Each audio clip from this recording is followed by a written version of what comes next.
Welcome to Midnight Horrors. The House Mystery.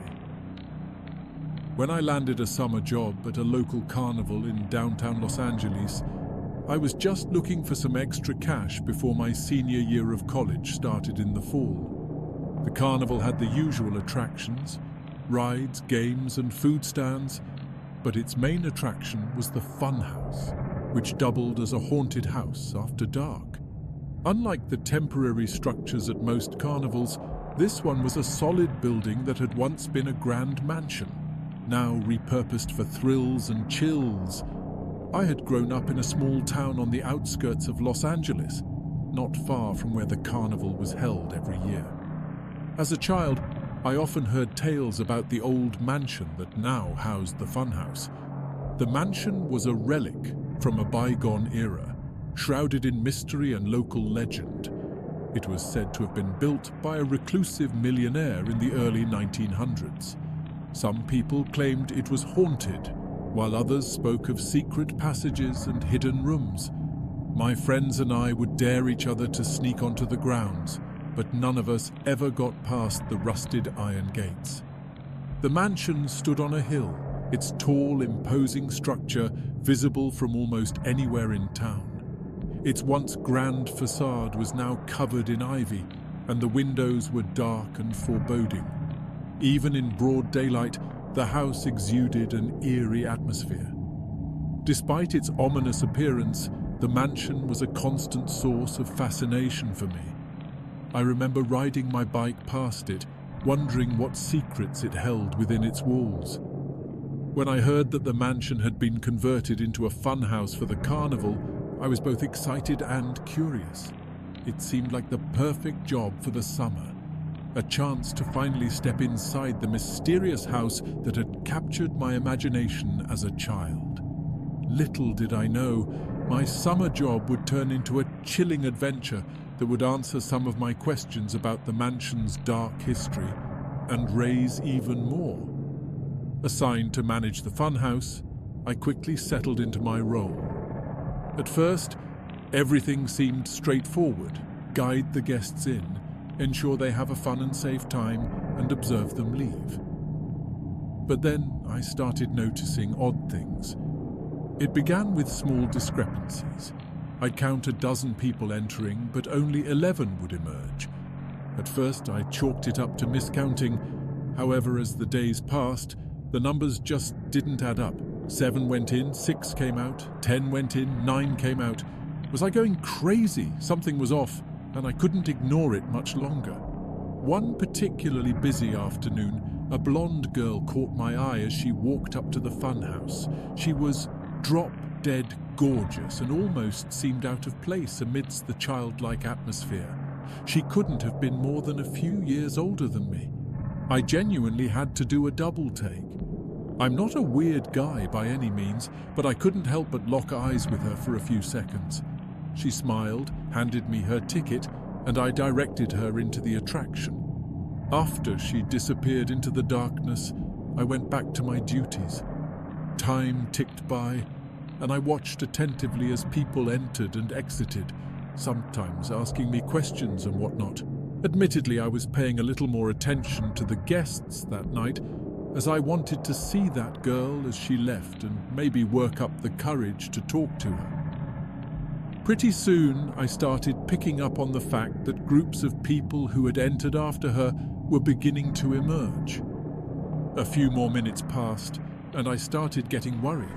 She should have been out by now. Compelled by genuine concern, I decided to abandon my post for a few minutes and go looking for her. I stepped inside and locked the entrance door.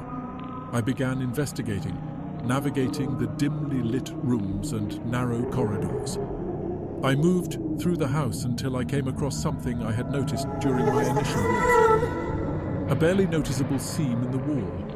I'm not really sure what I was expecting, but curiosity got the best of me. I pressed against the seam, and I heard a distinct click. I played around with it some more, and my jaw nearly hit the floor when I realized it was a hidden door. It swung open slowly, revealing a pitch-black hallway. I stood there in shock.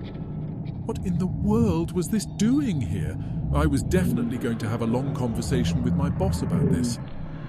I walked into the hallway with my phone's flashlight guiding the way. I didn't have much brain power to spend being nervous because I was still so shocked by the situation. I got to the end of the passage and found another door.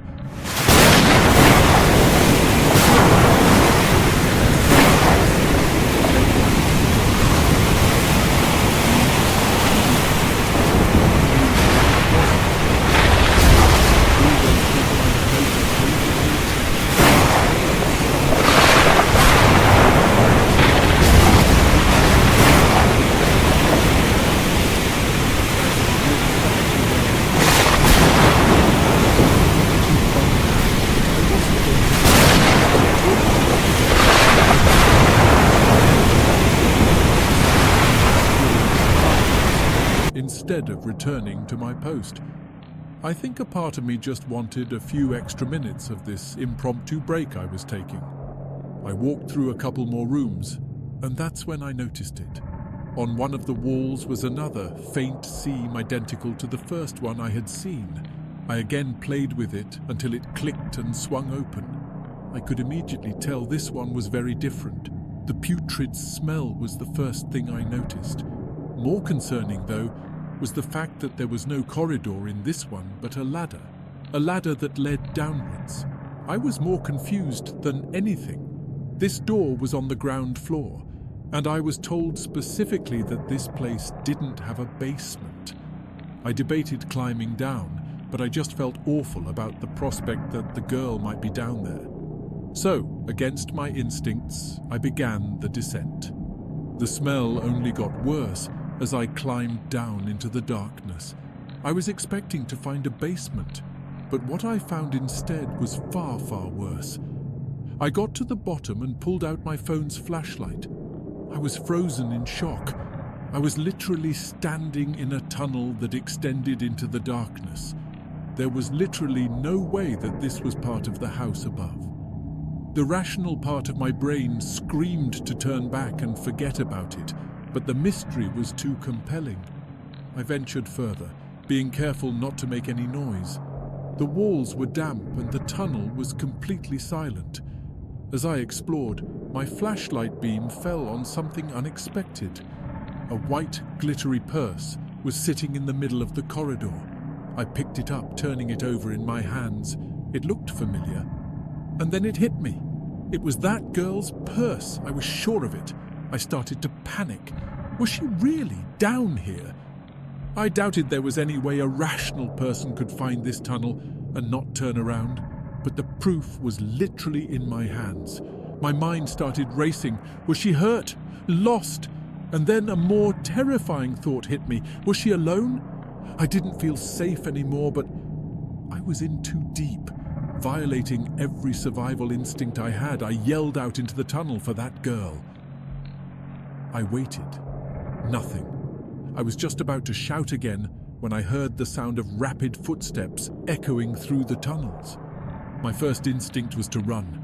I had every reason to believe whoever was running toward me was hostile. I turned around and bolted back to the ladder. I got halfway up and slipped, falling back to the bottom. The footsteps were basically right on top of me now. I knew I was done for. I braced myself for a fight, and then a voice rang out. A girl's voice. Her voice. She gasped, clutching her side as if in pain. I yelled at her to climb up, but she insisted that I follow her back into the darkness for some reason. I told her there was no chance I was doing that, and basically forced her up the ladder. We got to the top, and I slammed the door shut. I asked her how in the world she ended up down there, and she couldn't really give me a straight answer. She kept saying she didn't really remember how it happened, just that she suddenly realized she was underground.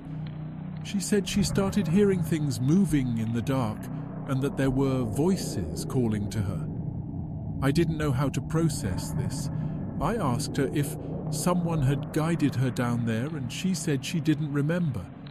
The weirdest thing about her story was that she was looking at me with this blank stare that genuinely freaked me out. I basically interrogated her about why she told me to stay down there, but she didn't answer.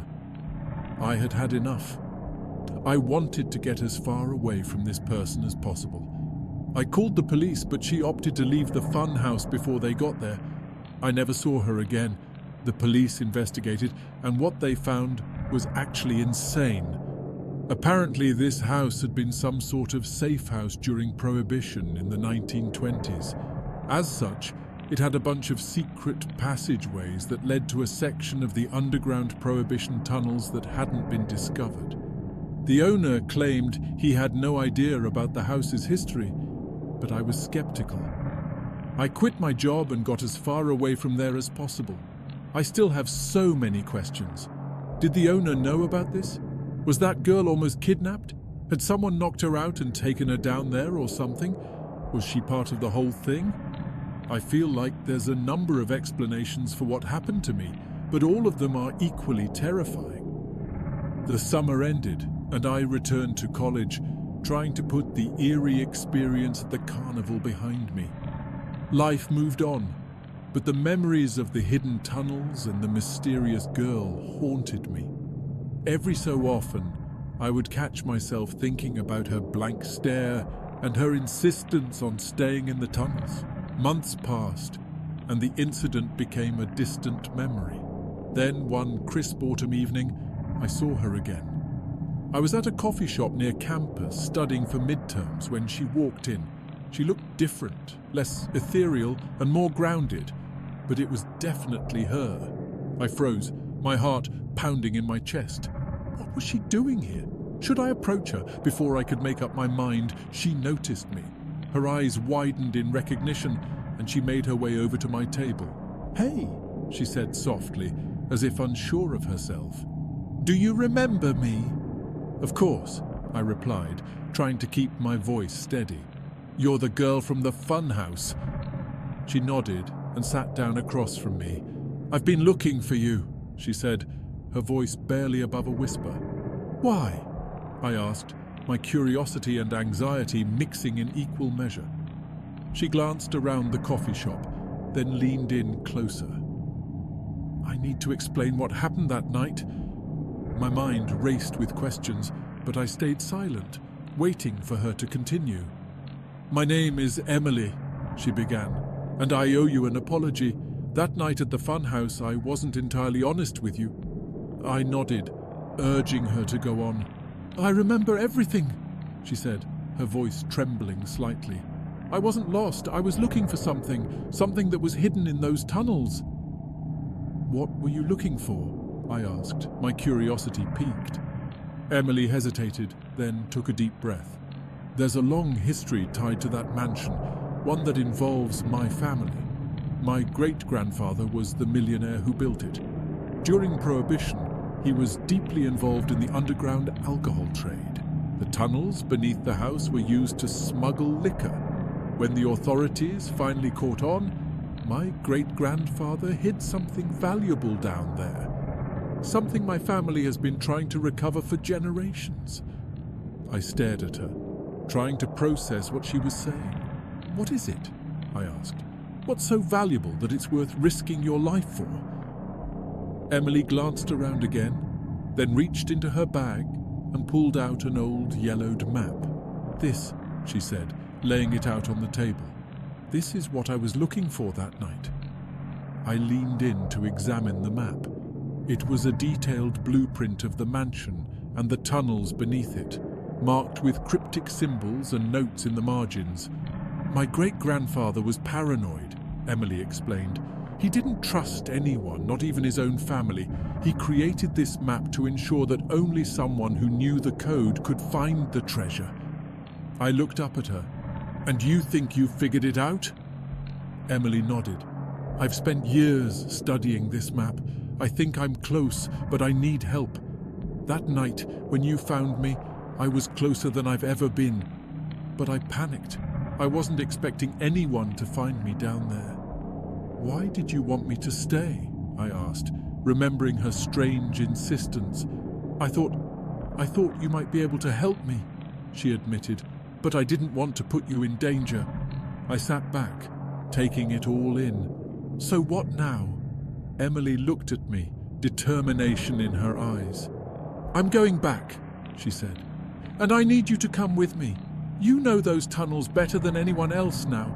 Will you help me find the treasure? I hesitated, the memories of that terrifying night flooding back, but there was something in her eyes, a mix of desperation and hope, that made me consider her request. All right, I said finally, I'll help you, but we do this my way. We take precautions and we make sure we're safe. Emily nodded, a relieved smile spreading across her face. Thank you, she said. You have no idea how much this means to me. As we left the coffee shop, I couldn't shake the feeling that I was stepping into something far bigger than I could imagine. But one thing was clear. This was just the beginning of a new and even more dangerous adventure. As Emily and I began to spend more time together preparing for our return to the tunnels, we grew closer in ways I hadn't anticipated. Our shared secret and the thrill of the mystery forged a deep bond between us. The nights grew longer and our conversations more intimate, revealing hidden layers of our pasts and our deepest fears. One night, after a particularly intense session of decoding the map, we found ourselves in my apartment, the dim light casting long shadows across the room. We were sitting close, our knees almost touching, as we pored over the intricate details of the blueprint. The proximity, combined with the adrenaline of our quest, created an electric tension between us. Emily looked up from the map, her eyes meeting mine. There was a vulnerability in her gaze that I hadn't seen before. Thank you, she whispered, her voice barely audible, for everything. Before I could respond, she leaned in and kissed me. The kiss was tentative at first, but then it deepened, fueled by the emotions that had been building between us. The map lay forgotten as we moved to the couch, our hands exploring each other with a mix of urgency and tenderness. That night, we made love for the first time. It was passionate and intense, a physical manifestation of the connection we had developed. The walls between us crumbled, and we lost ourselves in each other, our bodies communicating in ways words never could. Over the next few weeks, our relationship continued to evolve. The nights we spent together became more frequent, each one more intimate than the last. We found solace in each other's arms, a temporary escape from the looming danger of our quest. In those moments, the world outside ceased to exist. It was just us, intertwined, sharing our hopes and fears. Yet, even in our most intimate moments, the shadow of the mansion and its secrets loomed over us. We couldn't forget our mission, nor the dangers that awaited us in the tunnels. Our love became a source of strength, a beacon of hope in the darkness that lay ahead. As we prepared for the final journey back to the funhouse, we knew that whatever we faced, we would face it together. Our love had become an unbreakable bond, forged in the crucible of mystery and danger. And with that bond, we felt ready to confront the secrets buried beneath the mansion, no matter what they were.